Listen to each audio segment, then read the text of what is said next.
Andrea in Salt Lake City. Why don't we get Andrea in this conversation? Andrea, do you think that that attractive women have trouble being taken seriously by both men and women?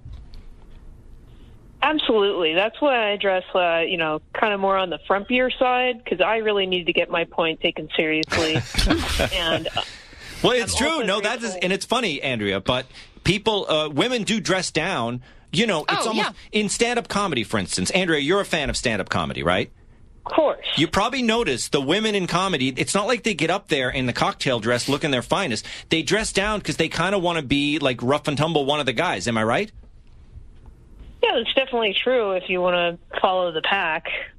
It's more of a laid-back environment anyway, though. But everyone's wearing T-shirt and jeans, right? But there was a study, though, recently that is saying that prettier comedians, but better-looking men and women, are getting further ahead in comedy. There was just this thing. I just read this the other day, actually. Really? Yeah. Well, it's media because it's a media play. I would think if in the old world, in the old stand-up world, it was really run by club owners, a series of club owners, because to see who could fill their room and get paying customers to come in and buy drinks.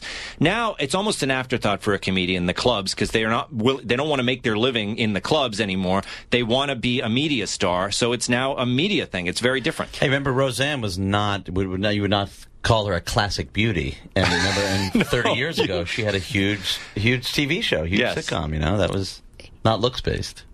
No, it was not. I'm going to leave that there. But it's not a classic. It's not a classic beauty. I love looking at a woman such as yourself. And I grew up with all women in my house. But you're brilliant, and you're also very pretty. And to say to someone, and yes, Roseanne's success was not looks based, was it, Jessica? No, listen. I grew up watching Roseanne.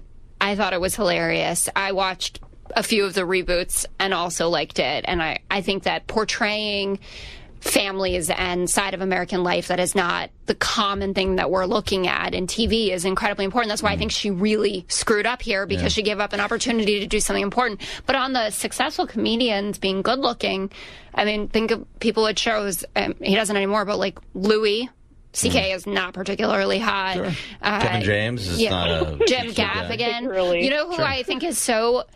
Because women are more accommodating than men. Women just want to see a guy who's funny. They care less. Oh, we don't care. Right, because we're in love with you when we have sex with you, and you're just like trying to keep the lights on. Believe me, I've dated women who are far better looking than I am because I might have made them laugh. Yeah.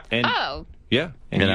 Women are more evolved than men. You're aspirational as well. You're aspirational. Do people think Pam Adlon is pretty? Because I find her so attractive. And that might be just because she's so funny. She is, I think she's attractive. Andrea, will Roseanne come back? Apparently not on ABC. I see her being picked up by Compound Media, would be my guess. That's it. She's going to Anthony Cumia's network. That's where everyone goes. You know what? He could do it. Maybe CMT. Yeah. Andrea, thanks for the call.